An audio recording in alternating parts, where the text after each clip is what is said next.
Welcome to another video. So very special video for today, Sunday afternoon. A supercar came in dito sa bahay, no? It's our first supercar in the channel and I'm very excited to show you guys. But before we start, please do subscribe. If hindi ka pa naka-subscribe, help grow the channel and to help me out. So, merong pumasok na Lamborghini Urus. De, joke lang. It's an Audi RS Q8. Yan, no? So, one of our friends, he wanted to see this car sa TV. He wanted me to make a video out of it para makita ng mga subscriber natin. I know some of you are capable of buying cars like this. Mga supercar ba? So, what we have here is a 2021 Audi RS Q8. So, pag RS yan, performance, no? So, this car is all about performance. It's exactly like the Urus. They share the same engine, V8, 4-liter, twin turbo. The good stuff, no? Kung makikita nyo, I super like the front end of this R8. Ang itim. Black on, hindi naman black on black kasi hindi naman black yung mags niya, no? Pero itim. Ganda talaga itim. Gangster na gangster. If you know me, I love the black. Pati yung, ito, what I love about the Audi, yung brand niya, yung Olympic rings, what I call the Olympic rings, naka-black out, no? So, Iron Man na Iron Man. So, actually, hindi ganun ka-aggressive ang harap niya. If you will compare it to the Urus, no? Kasi yun naman ang comparison na itong dalawa eh. Because they share the same engine. It's the Urus and this one. So, yung Urus, magkano yun? Kung di ako nagkakamali, nasa 15 to 17 million ngayon yun. No? Ito, half that price. So, kaya maganda. Pag ano lang kasi, pag sinabi mo lang kasi Lambo, di ba? Lamborghini, Urus, everybody knows na it's a supercar. Everybody knows that it's something special just because it is a Lamborghini. Pag itong Audi kasi, maraming may murang Audi, entry level, blah, blah, blah. Hindi nila alam na may performance car pala ang Audi that can match the performance of the Urus. So ito yun, RSQ8, tsaka modelo 2021. So what I like about this, Totrobo, here's the key, RS boy, pag buksan mo siya, ito mo yung sequential. Ganda ng sequential, oh. Oh, di ba? Yan ang gusto ko sa Audi, yung mga headlights ba nila yan? Yung mga headlights nila, mahilig sila sa mga sequential lights. So parang sumasayaw yung ilaw, no? Pag binubuksan mo, sinasara mo. Ang ganda.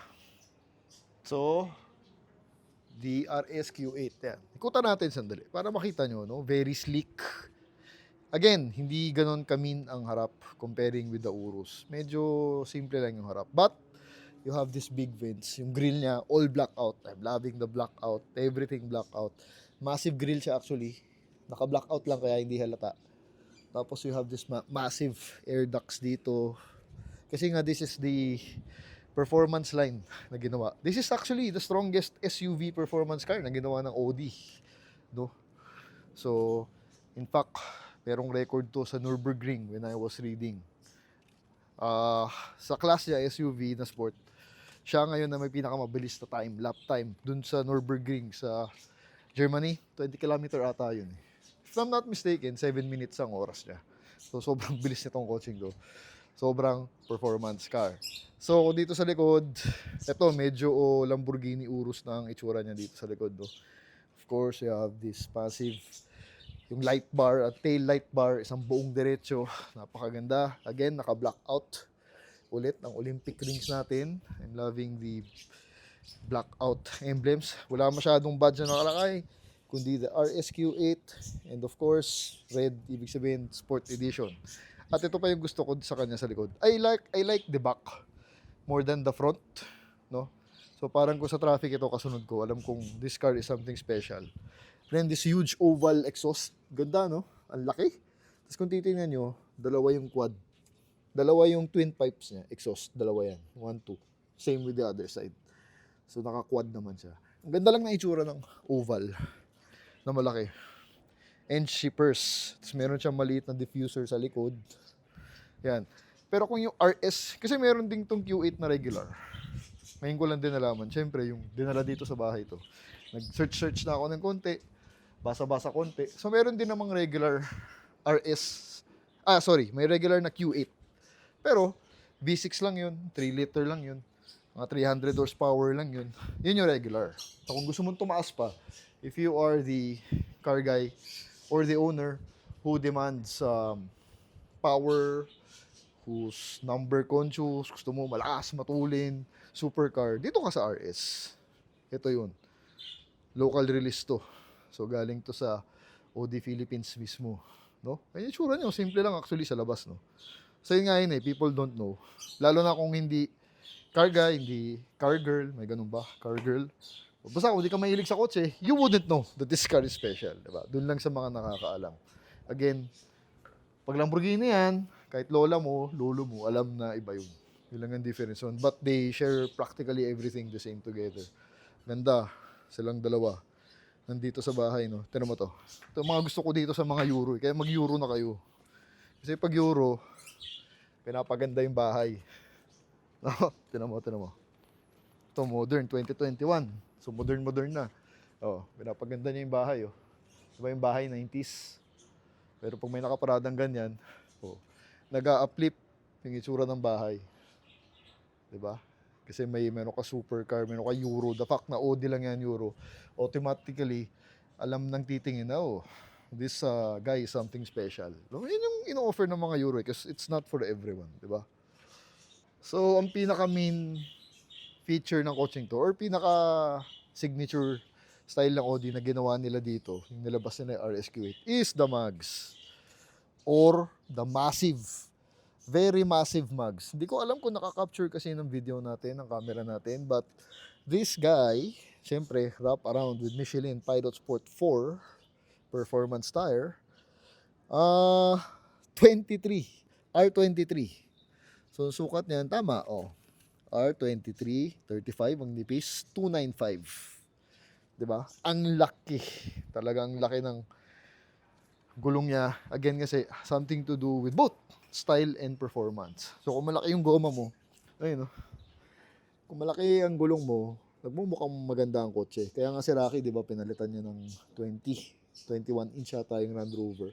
Pero this one, when driving, hindi ko pa siya na-drive actually ng malayo. Dito lang sa White Plains, wala pang 10 kilometers ata. Hindi mo naman feel na malaki yung gulong mo, no? Comparing with the Range Rover natin. Yun, medyo alam mong medyo malaki gulong niya. Ito hindi. So parang okay lang. Di naman matagtag. Walang ganun. So okay lang siya. Believe nga ako actually. So yun ang one of the distinct features ng RS Q8 is yung mag siya malaki. Tsaka ang ganda ng design, no? Simple lang, di ba? Then, next, tignan mo yung brake. Sige. Brake niya, yan ang pinakamalaking brake na nilagay ng OD sa sasakyan. 17 inch ata yung harap. Ceramic brakes, carbon ceramic brakes yung kulay. Doon sa harap. Mas malaki ata yung harap sa likod. Ayan. Mas malaki yung harap. So, carbon ceramic brakes. 17 inches. Pinakamalaking brake na ginawa ni OD. Nandito sa Otong to. And itong brakes na yan, 10 piston. Oh my goodness. 10 piston. Tsaka pula. Ang ganda. So, ang red tsaka black bagay talaga paggaluin. No? So, imagine yung 10 piston brake. Ang lakas nun. Kaya nga, dinrive ko to. Lakas ng brake, di ba? Tapos driving every car, yung mga regular car, even the Range Rover. Yan, malakas na ang brake ng Range Rover natin eh. Pero after driving the OD, nanghina na bigla ang brake nito. Kasi nga ganun kalayo yung performance nitong dalawa. No? Hindi naman comparable, no? Sinasabi ko lang, ganun kalakas ang brake. Kasi this car was built on the purpose of motorsports. Dun, sa mga naghahanap ng numbers. Dun, sa mga gusto ng mga horsepower. Okay, so that's the outside of the car. Tignan natin yung engine. So, you want to see the engine, kung bakit mo bibilin to. And kung bakit Urus ang kino-compare dito is because of this bad boy. V8 pa rin, boy. 4 liter, 1, 2, 3, 4, 1, 2, 3, 4, V8, no? RS. Ganda ng logo talaga ng Olympic Rings, ano? So 4-liter V8 twin turbo which produces almost 600 horsepower. Napakalakas, all-wheel drive. 'Di ba? Ang torque 800. Oh my goodness, kailangan mo na ng calculator, no? So ang Urus ganoon din siguro. Ewan ko lang yung tune ng Urus, di ko pa naman inaral yung Urus, pero that's the exact same engine. Ganda ng intake ko. Dalawa sa harap. So sakto dito sa mga vents natin. Papasok sa makina, no? Grabe yung battery ano niya, oh. Mga kuryente, oh.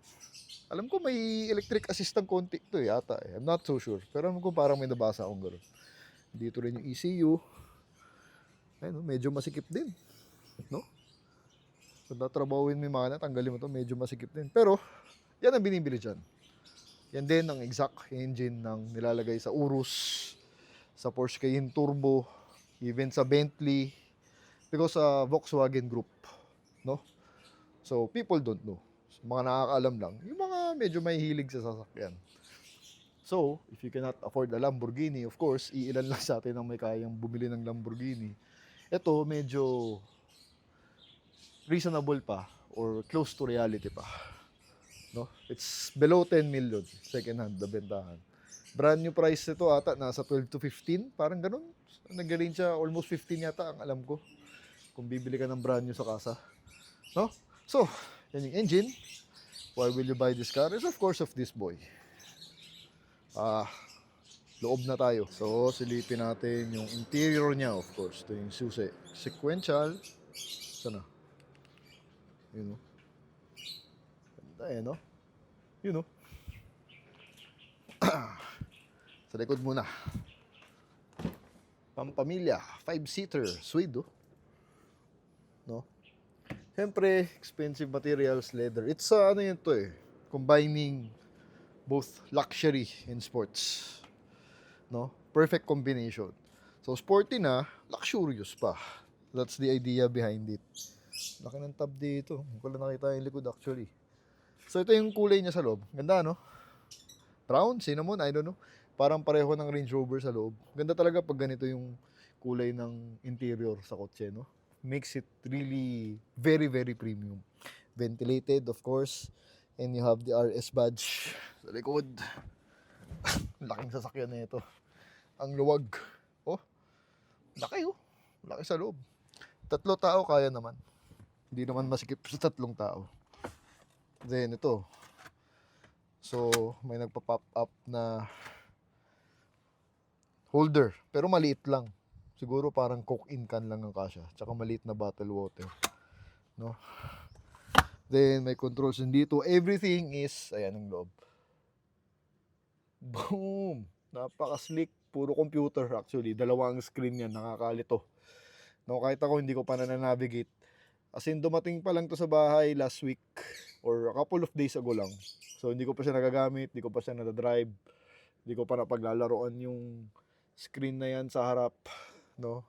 It's quite complicated for me. Quite overwhelming. No? So, yung carbon, may mga carbon naman yan. May mga carbon naman. Siyempre, dapat. Dahil this is top of the line ng Q8. Tapos may aircon ka sa gilid. Ang ganda. Meron ka pa dyan. So, yung mga pasahero sa likod will be very, very comfortable as you go along sa truck. Kung ita-truck work kung ihataw mo. Snug na snug ka naman dito. Siyempre, ventilated yan. Butas-butas. No? So, ito, ang ganda ng ilaw niya. Boom. No? Parang aeroplano. Yan. So, ito yung likod niya. Napaka-komportable ng upuan. Yung mga Euro, magaganda ang upuan. Very comfortable. So, dun tayo. Carbon. Tapos, siyempre, you have ito mukhang electric sunshade. Dito tayo sa harap naman. Bigat naman po ng pintuan. Massive kasi. Laki, oh. Laki niya eh. It's another carbon trim here. Oh. Yung sounds natin. Yan. Bang Olufsen. Koko na yan. So, naka-weather tech na rin siya. Na matting. Rubber matting. Yan. Snug na snug ka sa upuan. Siyempre, sporty at may bolster dito. Kasi nga, it's a performance car. So, kung mabilis ka sa cornering, ganyan, dapat salahin ganito. No? Hindi lang red pala yung ano, no? Seat belt niya. Kasi 'di ba pag top of the line dapat red. So hindi pala siya red. So ito weird, oh. Ito may itsura. Nakalusot, naka-extend. Pero leather naman. So again, pag European, maganda ang interior. Lahat sila. Carbon fiber. Carbon fiber. You've got the coffee holder here or drink holder. Tapos ito, yung susi, dito mo ilalagay. Boom. Pero push start yan dito. Ito. Isang tingin sa interior. Ganda, no? 4 all-wheel drive, ibig sabihin. Tapos tinan mo yung aircon vent niya. Isang buo. Pero dito fake. So ito lang gumagana dyan. Ito, 3. Ganda ng design, ano? Very, very classy. So, for the performance it gives you, they made sure, the designers, the engineers, they made sure na to make it very premium din inside at the same time. So, hindi kino-compromise. So, they're giving you best of all worlds. Luxury inside with the performance. Ayan, ito yung stitching niya. Double stitching. Daddy, No? who owns this car? So, my friend. Daddy. Yan lang naman, di sa loob, para makita nyo. No? Ganda, no? So, first start tayo. Who owns this car? Daddy, Quiet, Anika. So, first start tayo. Let's go to Rustan's. May bibili lang ako sa supermarket para may puntahan, para ma-drive natin tong si Audi RSQ8, no? First start for you. Sobrang init. April, summer na summer. Again, hindi ko pa nakakalikot masyado tong kotse. Hindi ko pa nadadrive. Yung ito sa loob. That's how the car greets you, no? Ganda na steering wheel, oh. Siyempre, paddle shift, 8 speed. First start.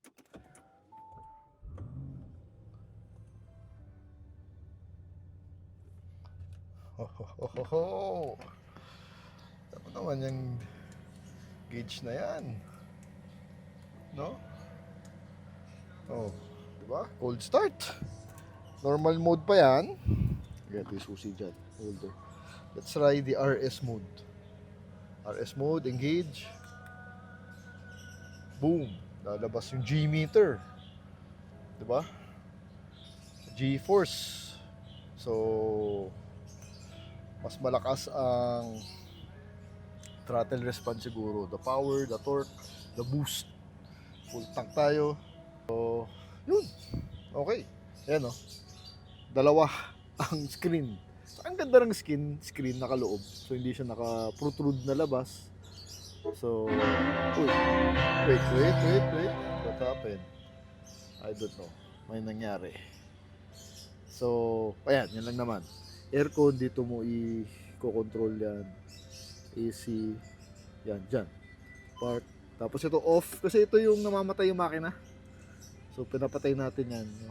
Pag nakadetect siya na hindi mo, na naka-idle siya, namamatay mag-isa. I hate that shit. No? So, pinapatay natin yan. Yung screen mo, kitang-kita lahat. Diba? Very visible. Yan.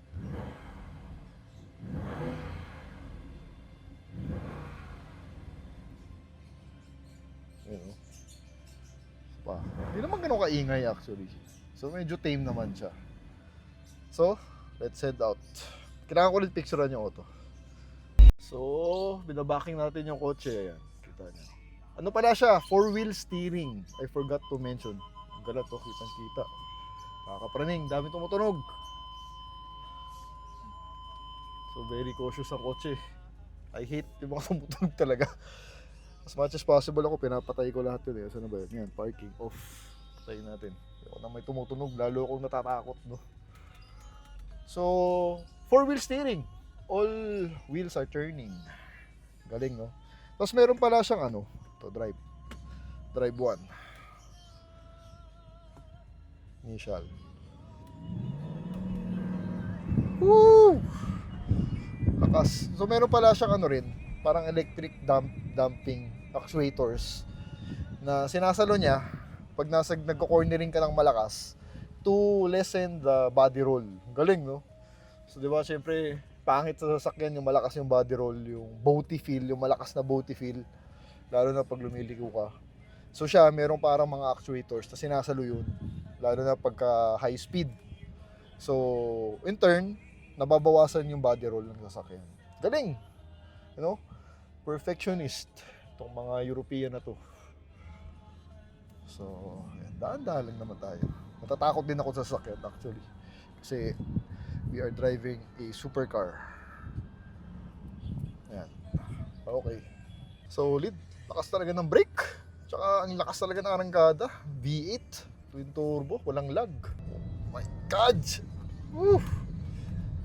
Ang lakas. Grabe ang tulin. Ba talaga supercar, bro? So, the idea, supercar siya, and your family can enjoy the experience with you sa likod. O, dito asawa mo, katabi mo. Diba normally two-door, dyan lang, asawa mo lang. O ngayon, pati mga anak mo, pwede sa likod. Very comfortable. So, picture lang muna tayo. Teka, hanap tayo spot. Yan. So, dito tayo sa magandang spot. Ikutan natin ulit. Picture natin dito.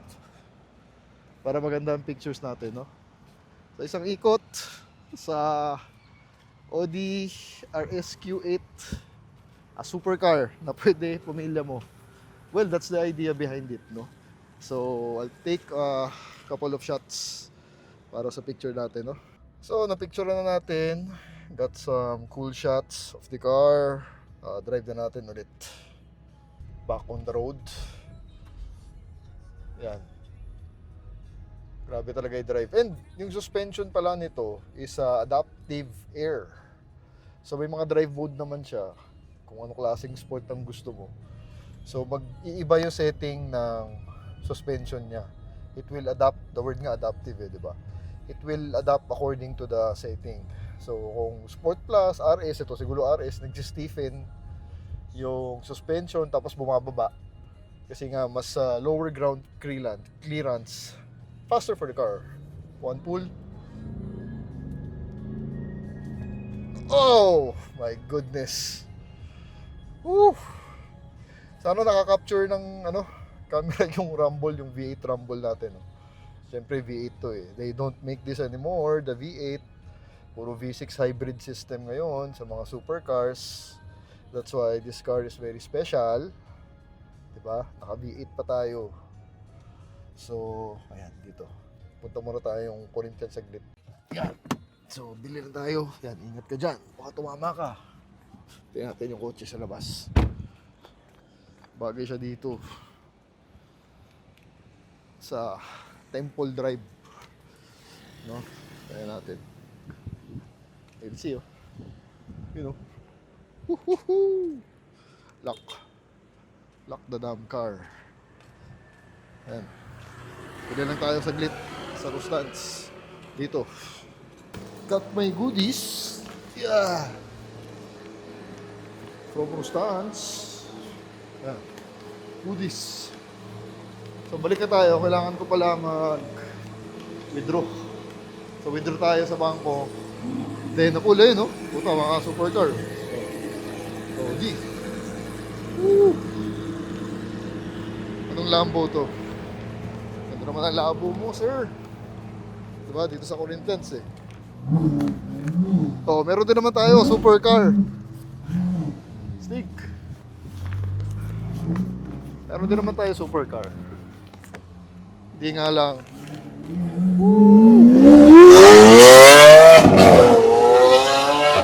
Yung isa. R8. Lakas. Puta na. Amoy gasolina. Oh, ito rin naman supercar. So pwede tayo sumabay doon. 'Di ba? Law of attraction na truck natin. Grabe. So anyway, I'm happy. Na narinig ko, teka. Naman, dela ko lang. Hindi naman tayo mahataw ng ganun. Ako kasi ang driving style ko talaga. Hindi rin ganun, no. Oh, nag-auto start. Teka. Auto start pala siya. Anyway, yan. Again, hindi ko pa kabisado masyado yung auto. To AC. Yan, dyan mo kukontrolin yung aircon and everything. Dual screen. And this guy is very sensitive. Kung i-adjust mo to, matamaan mo lang yan. magbabago, no? Kala niya pinipindot mo siya. RS mode. RS mode. Actually, dalawang RS mode yan, may isa pa. Tinatanggal niya yung traction control.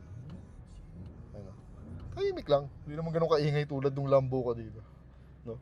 Alright, let's go. Ito rin pala, for the first time OD users, nakakalito lang to. Parang BM, no? You need to press this one, tapos pag ganun, reverse drive. So, unusual lang, kasi diba, normally ganun lang. Ito kasi dipitik, hindi ganun. Tapos kung park, pipindutin mo yung park. Ganda, oh. So, remember to turn this guy off all the time. Pati yung parking, ayoko na maingay. Ito, patayin natin, park. Balik tayo sa White Plains. So again, lagi ko sinasabi, kaya ng asawa mong i-drive. Kasi the car feels light for some reason. I don't know how. But the car feels light. So, pwede siya sa mall. Mataas siya yung clearance kasi being an SUV. No? So, very drivable. So, one of the perks lang of owning this car, you can drive this every day. An everyday supercar for you and your family. Kasi makakaupo, may enjoy ng pamilya mo. Park. Okay. Alright, bangko time. Task number 2, done. Withdraw na tayo. So, balik na tayo bahay. No? Grabe, no? Supercar na minamaneho natin ngayon. We are blessed sa mga kaibigan. And they trust me. Thank you for the trust to my friends. First start. Siguro sa labas mas maingay siya. Very well insulated lang kasi itong buong cabin, no? Kasi nga pang family siya. Okay. We are back on the road. Iba talaga pag naka-RS mode. Mas maingay, mas malakas yung throttle niya, umaandar agad, no? Yung ko pigain eh, natatakot ako. May-ari nga sabi, pigain. Para maramdaman mo. Pero again, I'm not that kind of driver. Magkakaiba naman tayo. I'm the gentle one pagdating sa kotse. Gusto ko chillax lang actually. Beautiful Sunday afternoon here in White Plains. No? So, I hope again you guys are enjoying the video. Please do subscribe. If di ka pa naka-subscribe, help me out. It's free. 50% of you are not yet subscribed. Sayang naman. No, help grow the channel. If you enjoy yan, itong mga kotseng ganito, subscribe na kayo. Oh my God. Magsarap. Yung V8 talaga. Perfect synchronization. The cylinders. Plus, lagyan mo ng dalawang turbo. One after the other. Sasaluhin nung isa yung lag nung isa. Walang delay. Instant power. Very beautiful. Naka-RS mode. Napaka-stable. Hindi sumasayaw yung steering. Diretso siya. Oh, grabe. Sana nakaka-capture yung tunog, no, ng exhaust, no? Stock, all stock. Everything is stock. This is a bone stock 2021 RS Q8. Walang add-ons. Ewan ko kung ano pa yung pwede mong i-add-on dito. Kung mag-add-on ka pa ba ng kahit ano. Siguro louder exhaust. Ito, one more pull.